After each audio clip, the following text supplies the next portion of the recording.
Okay. Bank Nifty நாளைக்கான view என்னன்னு பார்ப்போம். ஸோ இன்னைக்கு இவ்வளோ பெரிய மூவ் கொடுத்து அதை கீழே விழுவாம தடுத்தது காரணம் ஐசிஐசி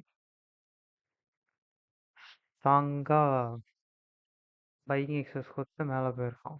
ரெண்டாவது கோட்டக் ரெண்டுமே வெயிட்டேஜ். எஸ்டிஎஸ் இன்னைக்கு கொஞ்சம் சைவேஸாக ஆனால் திரும்பி வந்து க்ளோஸ் மேலே தான் வச்சுருக்கு. ஸோ அது மேலே சஸ்டெயின் ஆச்சுன்னா திரும்ப பெரிய இசை போகும். எக்ஸஸ் பேங்க், எஸ்பிஐ ஒரு காரணம். ஐசிஐசி, எஸ்பிஐ இது ரெண்டும் தான் மெயினான ரீசன்.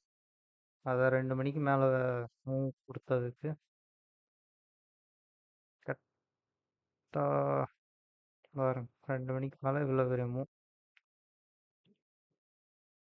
கரெக்டாக 2 மணிக்கு மேலே தான் மூவ் வந்துருக்கும். அது வரைக்கும் டவுன் ட்ரெண்டு தான் இருந்துடும். ஓகே, ரெண்டாவது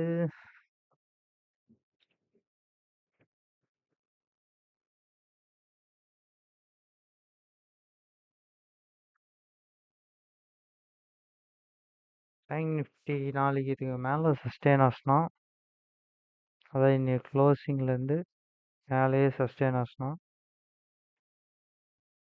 எக்ஸ்பெக்டட் ஹியர் ஒரு ரெசிஸ்டன்ட். அதையும் பிரேக் ஆச்சுன்னா ப்ரீவியஸ் ஹை டேரெக்டாக இங்கே தான். நாளைக்கு இது ஃபஸ்ட் டார்கெட் ஆகும், இது செகண்ட் டார்கெட்டாகவும் இருக்கும்.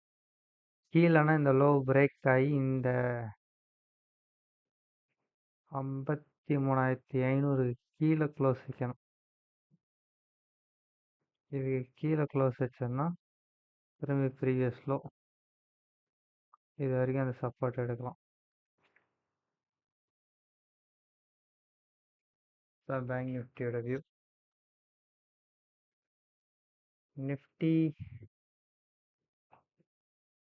சேம், இதில் ஒரு ட்ரெண்ட் லைனும் இருக்குது.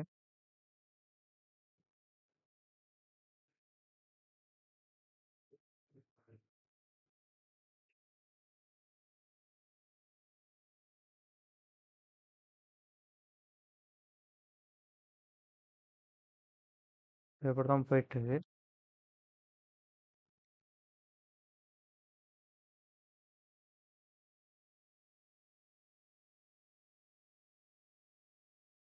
நாளைக்கு இந்த இடம் ஒரு ரெசிஸ்டண்ட்டாக இருக்கும், 24,660.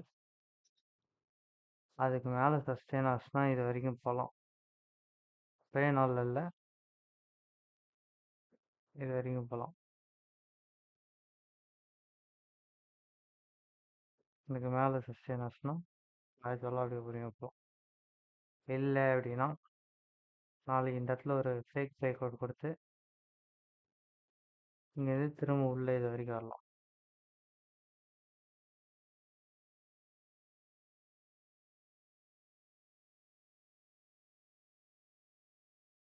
நாளைக்கான வியூ.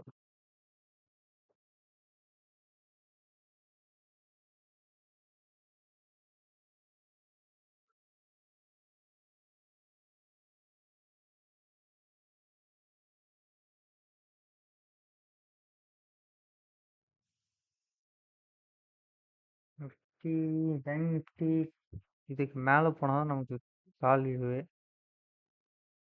இல்லை டபிள்யூ பட்டன் மாதிரி இருக்கு, ஆனால் ப்ராப்பராக இல்லை, ஆனால் கன்சிடர் பண்ண வேணாம். HDFC பார்த்தாச்சு. இன்ஃபோசிஸ் இன்னைக்கு ஒரு நல்ல மூவ், திரும்ப ரெசிஸ்டன்ட்குள்ளே வந்திருக்கு. இன்கேஸ் நாளைக்கு இதுக்கு மேலேயே சஸ்டெயின் ஆச்சுன்னா நிஃப்டி கொஞ்சம் சப்போர்ட் பண்ணலாம் கால் சைடுக்கு. இல்லை இது கீழே சஸ்டெயின் ஆயிடுச்சுன்னா இது வரைக்கும் வந்துட்டு திரும்ப ரிவர்சல் ஆகலாம்.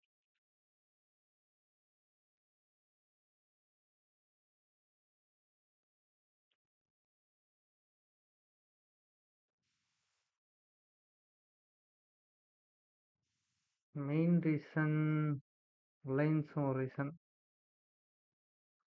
பிரேக்கர் கொடுத்து ஒரு மூவ் கொடுத்துட்டு திரும்ப அப்படியே கீழான்ட்டான். ஆக்சிஸ் பேங்க் அதே தான். சேனல் பட்டன் டைரக்ட் நியர் போயிட்டு அங்கே திரும்ப அப்படியே கீழே வந்திருக்கான். ஸோ நாளைக்கு ரிக்கவர் ஆகி திரும்ப விழுந்ததுன்னா இது வந்து ஹெட் அண்ட் ஷோல்டர் மாதிரி ஆகிடும். நாளைக்கு மேலே சஸ்டெயின் ஆச்சுன்னா ஓகே. இது கீழே வந்து க்ளோஸ் வச்சுச்சுன்னா ஃபர்தராக கீழே விழும். இது வரைக்கும் திரும்ப வந்துட்டு தான் ரிவர்சல் ஆகும். கோட்டக் ஐசிசி எல்லாம் ஓகே.